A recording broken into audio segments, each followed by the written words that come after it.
Hi friends, నేను మీ కరణ్. వెచ్చదనం.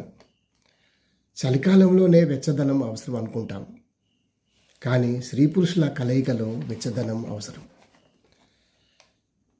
శరీరాలు వేడిగా ఉంటే అగ్గి బగ్గుమన్నట్టు ఉంటుంది. ఒకరి శరీరం చల్లగాను ఒకరి శరీరం వేడిగాను ఉంటే అవి రెండు కలయికలో బాగుంటుంది. రెండు వేడిగా ఉంటే చాలా కష్టం. ఆ ఇద్దరి వెచ్చదనం, ఆ ఊపిరి ఓదార్పునిస్తుంది. మీ చేతిపై ఆ చేయి ఉంచుకొని దాన్ని ఛాతిపై పెట్టుకుంటే ఆ వెచ్చదనంలో మధురంగా ఉంటుంది. నిద్రపోతున్నట్టు ఆ వేడి తగులుతూ ఉంటుంది. ఆమెను దగ్గరగా తీసుకొని మీ ఎదపై పడుకోబెట్టుకోండి. ఎదలయకు ఉప్పొంగిపోతారు.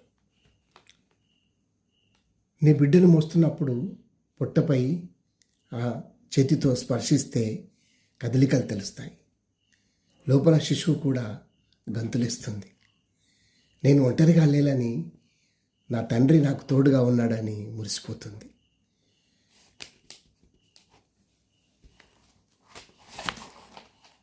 తయారవుతున్నప్పుడు మెల్లగా వెనుక నుండి ఆలింగనం చేసుకోండి.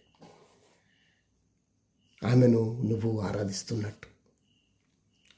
అలసిపోయినప్పుడు భుజం తట్టండి, లేక భుజం మీద చేయేసి నేనున్నాను నీకు తోడుగా అని తట్టండి. ఆమె ఎంతో ఆనందిస్తుంది. స్పర్శ అనేది ఓదార్పును, వెచ్చదనాన్ని కలిగిస్తుంది. శరీరం కలయికనే కాదు, స్పర్శ కూడా ఆనందిస్తుంది, పులకరించిపోతుంది. జాగ్రత్తగా చూస్తున్నాడని ఆమె అర్థం చేసుకుంటుంది, సంబరపడిపోతుంది. స్పర్శ అంటే మనసుకే కాదు, అదే స్పర్శ ద్వారా శరీరాన్ని కూడా ప్రేమించవచ్చు. Thank you.